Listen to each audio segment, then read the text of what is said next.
Hello, my scrappy friends. It's time for Scrapple Sports. I'm Hot Carl. I'm SloPitch Mike, and I like sex, drugs, and rock and roll.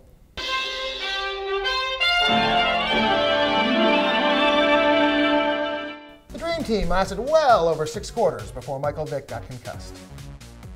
They knew Vick was concussed because he twice referred to Andy Reid as the Warden. Then there was the vicious hit by Dante Robinson on Jeremy Maclin. Robinson was fined $40,000. Now this is the same guy who knocked Deshaun Jackson out of action with an illegal hit last year. Yes, but the Eagles will get the last laugh when he has a brain damage at the age of 40. In more bad news, the Cowboys were on the verge of going 0-2 before Tony Romo returned from a broken rib to lead them to victory in San Francisco.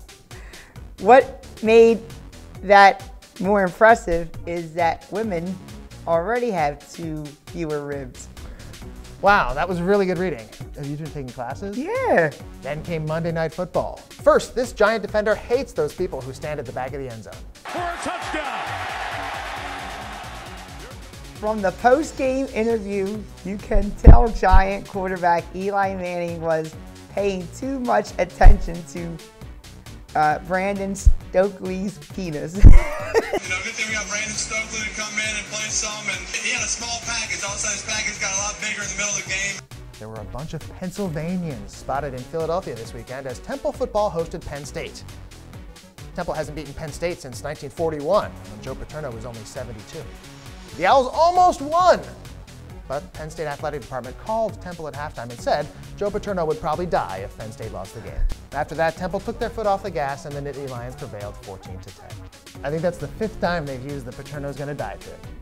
We are Penn State! In baseball, the Fightin' Phils clinched the National League East title.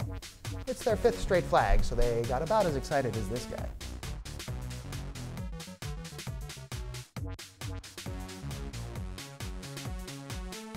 Actually, the Phils did spray a little bit of champagne. And there we go. The champagne corks have been popped. SloPitch, what did you do when the Phils clinched? I watched it on TV and I watched it on TV. Right, and what'd you do? Got out my bubbly and spread it all over around. Did you really? No. It says there you sprayed pomegranate Shasta all over yourself and your cat. Pomegranate Shasta. Pomegranate Shasta. No, Pomashana Shasta. Master Shasta. In other baseball news, there are tons of rookies called up in the final month, so baseball's hazing process kicked into high gear. Check out this guy from the Mets. That's not a rookie. That's what Jason Bay always wears to the park. This year's hazing winners, or losers, were the Washington Nationals youngsters who dressed up as those blue-skin jerk-offs from Avatar. Those are Smurfs, Hot Carl. Damn, Smurfettes looks good as usual. Damn, the Smurfettes look good as usual. Boxing somehow grabbed some headlines this weekend. Undefeated Floyd Mayweather kept his perfect record intact with some unsavory tactics. Now, first of all, the other guy started it as Victor Ortiz headbutts Mayweather. Then they do the apologetic bro hug and kiss, and then coming out of that, Mayweather clobbers him, ending the fight. We touch gloves. We back to fight hook.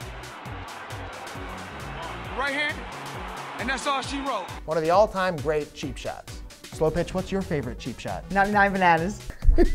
Here are some of my favorite cheap shots. I'm gonna knock you out. Mama said knock you out. I'm gonna knock you out. Mama said knock you out. I'm gonna knock you out.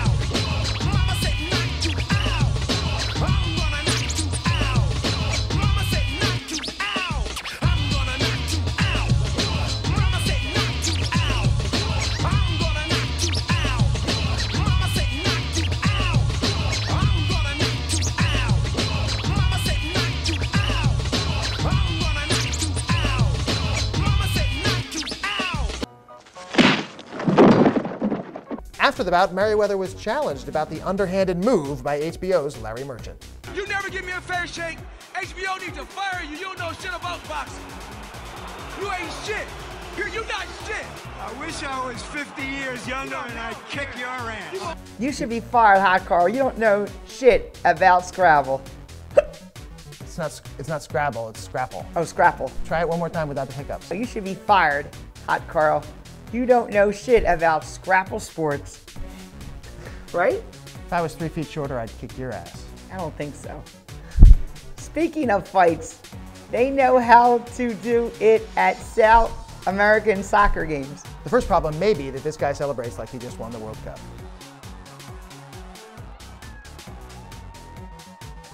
That leads to some arguing, a fan on the field, and then come the police, or maybe those are just fans packing heat. Kicks into gear when number 8 in blue goes for the cheap shot.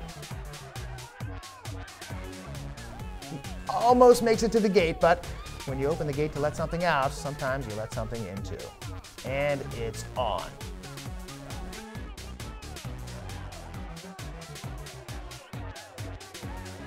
There's a flying kick. There's a flying kick. There's a kick to the head. Oh, and another one.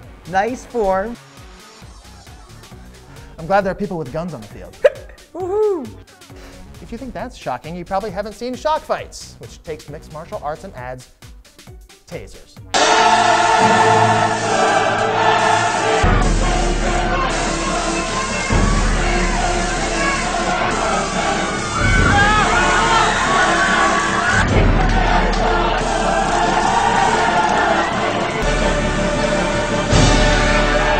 There's been some talk recently about when a professional athlete will come out of the closet while still active in their sport. I think it's unlikely to happen in football, mostly because all the big gay dudes play rugby. Whoa, look at their faces. It must be pretty huge. Well, we at Scrapple Sports bring you only the best, whether it's a dick in the ass or balls to the face. Here's the latter.